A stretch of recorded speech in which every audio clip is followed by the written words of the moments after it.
LFA 141, Talundzic versus Brown. Full card prediction. We got some good fights in the card. The main event, we got undefeated 5-0 prospect in the welterweight division. Talundzic taking on Chris Brown. We got Jess Martinez, Soslan, Abanokov. We got Kelsey, Arnesen, Kathryn, Paprocki, Bryce, Meredith, Nathan Fought, Lance Lee, and Ben Tynan. And then you can look at the prelims right there. But we're going to give you the predictions for all of these fights. We're going to give you the breakdown for these fights. And we're going to give you some betting tips for a few of these fights as well. But we're going to start from the bottom right here. Llorrivic, Acevedo versus Kevin Fernandez in the flyweight division. I'm going to go Kevin Fernandez on this one. They're both coming off of losses recently. I mean, Kevin Fernandez lost his fight about 2.5 months ago to Jordan Harris, who was an undefeated fighter. Llorrivic Acevedo also lost to an undefeated fighter by knockout due to ground and pound. This one's a close one. I do believe Llorrivic will be trying to get the fight to the ground, use his wrestling, use his grappling, and Kevin's going to be trying to out-volume Llorrivic Acevedo on the feet. I think Kevin will out-volume him on the feet and win at least 2 out of 3 rounds and get the decision. Gurule and Josiah Reyes. I am predicting a finish here from either guy. Both guys are very good at getting the fight where they want it and looking for a big shot on the feet, knocking their opponent out, kind of like Gurule, with 3 first-round knockout wins in a row, all under 2 minutes. But they were all against 0-0 opponents. But I mean, he was showing some good power, putting on the pressure, throwing some big shots, and getting the finish. Josiah Reyes, I would say, is going to have the grappling advantage with the rear naked against Ricky Esquivel, the armbar on David Archuleta, which is a pretty solid win. And then he does have some other good wins, 2 second-round knockout wins, and a first-round ground and pound TKO recently, only losing by split decision in his amateur MMA career. I'm expecting Josiah Reyes to wrestle here. I'm expecting Gurule to try to strike in this fight with Josiah Reyes, but I think Josiah Reyes will get the fight to the ground and either ground and pound TKO Gurule like he did with Llorrivic Acevedo, or I think Josiah Reyes gets the back and rear nakeds him in round number 2. Vigil and Kohlman Scribner in the middleweight division. Come on. I'm going to say it right now, KO TKO for either guy.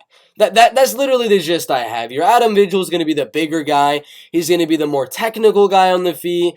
Although, neither guy is really the most technical striker, if I'm going to be quite honest with you. But Vigil does have the grappling and wrestling that he could fall back on. Coming off a 17-second knockout before that, losing to Logan Woods, who was a solid prospect there, but getting a lot of other first-round knockout wins. But in his amateur career, did show some good ground and pound and submission skills as well. So, Kohlman Scribner's best way of winning this fight, go out there, get Vigil's back to the cage, and just start throwing bombs. Start trading with Vigil and get that punch to land right on the chin and knock him out in round 1 or in round number 2. That is the game plan for Kohlman Scribner, and that's what I'm assuming. They're probably predicting him, but Vigil is the better grappler. He is the better wrestler. I think round 1, Scribner will have some success. He will land some good shots. But round 2, I think that's where Vigil. We'll see that Kohlman is going to be a little bit more tired, mixing some takedowns, wearing the gas tank of Kohlman Scribner. And at the end of round number 2, finish him off with strikes. Shawn and Robert Trujillo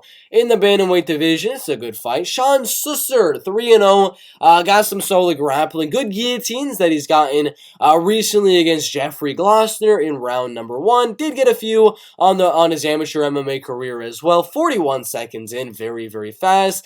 Every one of his wins in round number 1 or in round number 2. Robert Trujillo, 5-0 undefeated. As an amateur, went 11-2. This man has a lot of experience as an amateur MMA fighter. Got a few good wins as an amateur, a lot of finishes down there with 2 knockout wins as a pro, 2 submission wins, and only 1 decision. With the amateur career, he has 6 submission wins and 2 knockout wins with 3 decisions. I actually think this fight goes all the way. I know a lot of people are going to be like, well, this guy has a lot of submissions. This guy's got a lot of submissions. They both go out there and finish round 1, round 2 every single fight, but they're both undefeated. They're both tough to finish themselves. So I think Robert Trujillo goes out there and outstrikes Shawn, defends the takedown, makes this a 3-round striking fight, and wins this fight on the judges' scorecards. He is an underdog on the betting odds. Ben Tynan and Lance Lee in the heavyweight division. Simple prediction here. Lance Lee has not fought in 2.5 years. Was losing pretty much every single fight. Ben Tynan is a lot bigger than Lance Lee. He's going to take him down and finish him in round number 1. Bryce, Meredith, and Nathan fought in the bantamweight division. Again, this is one I don't have much to go off of. From Nathan fought, could not find this fight from 6 months ago, and could not fight any of these ones from 8 years ago, 11 years ago, but he's 38 years old. All of these fights were amateur MMA fights. He's fighting Bryce Meredith, a very good college wrestler, coming off 2 TKO wins inside the LFA. I don't know much about Nathan Fought, couldn't find really any film, but it's obvious they want Bryce to build his record, so I'm going to go Bryce Meredith by a finish in round 1 or round 2. Kelsey Arnesen and Kathryn Paprocki in the strawweight division. This is a 50-50 fight. If I've ever seen one, Kelsey's got very good wrestling, taking out Brittany Kamazi and TKOing her in round 3, getting a decision right there, and only losing to UFC fighter Tabitha and Dana White's Contender Series fighter, undefeated Marnik Man, in a fight that could have gone either way on the judges' scorecards. Now, Kelsey needs the fight to go to the ground. She's got very good wrestling, very good grappling. Kathryn has some solid takedown defense, but is mainly a striker. She's going to throw more volume than Kelsey Arnesen. I think she's the faster striker and will definitely outland Kelsey Arnesen in the striking in this fight. It only matters, will Kelsey Arnesen get the takedown? Will she control the fight on the ground? I don't know. It's very, very close. This fight could go either way. Flip a coin, and that is going to be the winner. I mean, Kathryn's coming off a loss to wrestler and grappler Maria Silva. Kelsey Arnesen is exactly that, so we shall see. It's going to be a very 50-50 fight. Could go either way, but I'm just barely going to be leaning Kathryn Paprocki to get the win by a decision. Jess Martinez and Soslan Abanokov in the featherweight division. Soslan is pretty average everywhere, pretty decent striker, pretty okay wrestler, pretty okay grappler. But come on, guys, Jess Martinez is going to go out there with way, way better jiu-jitsu skills. This dude's jiu-jitsu isn't like super, super high skill. It's not like he's going to go out there and just easily get the submission in this fight over Soslan Abanokov, but I do believe in round 2 or round 3, once they kind of get a little bit gassed a little bit there, Soslan's cardio disadvantage will start to show. That's when Jesse Martinez, in my opinion, will get a limb of Soslan Abanokov and get a Kimura, get an armbar, or he will get the back of Soslan Abanokov and get the rear naked choke submission. But I don't think it comes early. I think round 1 they're going to be striking at range a little bit. Jesse's going to be trying to counterpunch a little bit, mixing the takedowns round 2 and submit him in round number 3. Talundzic and Chris Brown in the welterweight division, definitely closer than the betting odds do suggest. Betting odds as of right now have Talundzic at minus 220 on the betting odds. It's a very close one. Age advantage going Talundzic. Experience going to be going with Chris Brown. And height and reach is going to go Talundzic. Haris is the better kickboxer. He's got good front kicks to the body kicks, and solid outside leg kicks as well. Punch-wise, I mean, Chris Brown and Haris are going to be very even. Wrestling and grappling, I think that's going to be very even.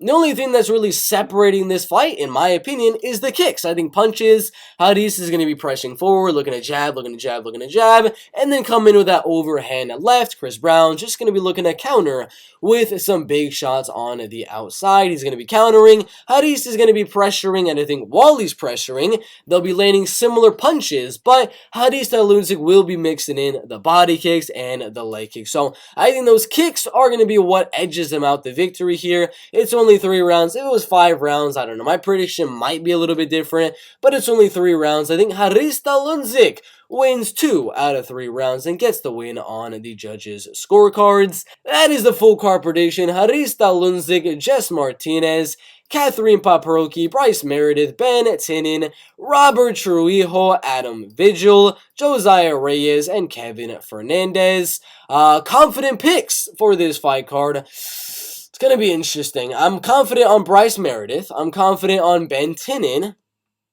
Other than that, there's really nobody. And I know you guys came here for the confident picks, and you probably want someone that is not a freaking minus 1,300 or a minus 2,500.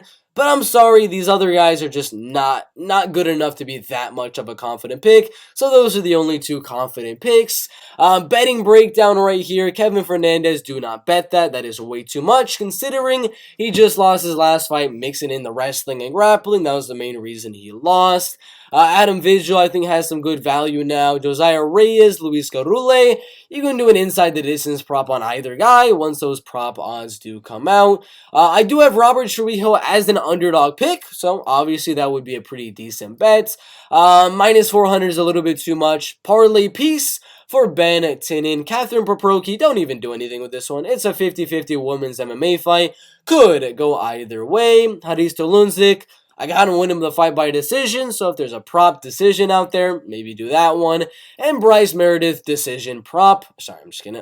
Bryce Meredith in the parlay. So that is sort of a betting breakdown. We don't have much to go off of, just the money lines. Once the prop bets do come out, if you want the props that I'm going to be doing for this fight card, the parlays that I'm going to be doing for this fight card, mixed with UFC, because I'm going to be mixing some guys here with UFC guys as well. Make sure to go subscribe to this channel to get those bets. Also, click the link down below in the description. It's going to be that top link right below all the timestamps, and it will show all of the bets I will be making for this card as well as any other card as well. It's the $9.99 option because this is not a major MMA organization. So if you want the $9.99 for all of my bets, including UFC, Bellator, PFL, LFA, as well as soccer, basketball, tennis, and all of that, click the link in the description. That's the full card prediction, confident picks, and betting breakdown. Thank you guys for watching. We'll see you in the next one.